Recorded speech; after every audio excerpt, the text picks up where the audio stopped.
Joining us now in studio, we have Dr. Erica. Thanks for joining us this morning. Yes, happy to be here. It's good to see you.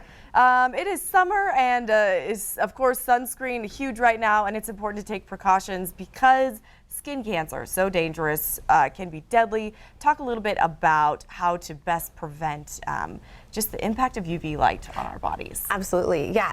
I think we all know the sun, and we've talked about that before on here, and we all know that it puts us at risk of skin cancers, but it is the most common cancer in the world, and I think 2 people die every hour of skin cancer in the United States. So it is deadly, especially the melanoma types, which we look for, which can be genetic, but also are strongly linked to exposure to UV light. So we think of the sun, that's the #1 offender with UVA and UVB light, but what else gives us UV light is the tanning beds, and I really don't need to spend that much time on tanning beds because the answer is always they're dangerous. There's no reason to be in a tanning bed. Even 1 or 2 times in a tanning bed significantly increases your chance of lifetime skin cancer, especially melanoma.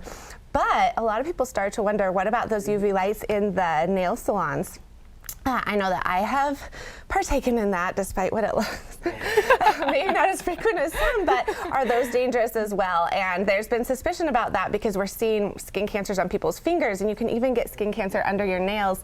A study came out earlier this year that showed more, evidence that those light rays really do go in and cause DNA changes that can lead to skin cancer on mammalian cells. And so does that mean that you can never go and get your nails done in a nail salon? And the answer is no. It is less potent than the sun or tanning beds, but the repeated use is what could lead to some changes. So if you need to go and get your nails done, or if you'd like to go get your nails done, and the best choice would be choosing an approach that does not require the lamp. Okay. And then the next approach would be, if you did do it, people will put UVA, UVB waterproof sunblock on their skin and fingers if they're going to do it. That doesn't protect your nail beds, but it's still better than nothing. And I know we all like to do that, but definitely no tanning.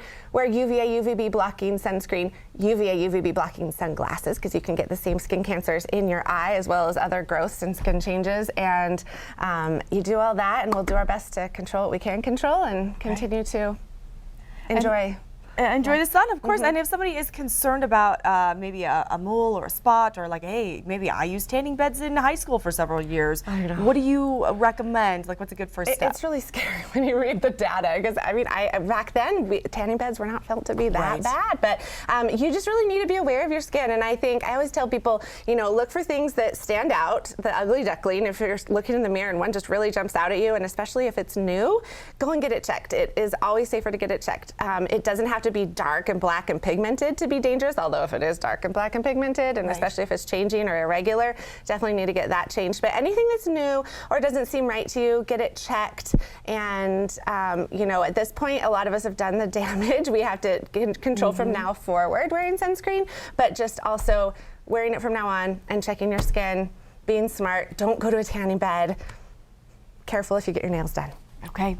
I'm going to have you check a spot during the break on my shoulder. I will. Okay, thank you. We'll be back right after this. Thank you for being here. Yeah.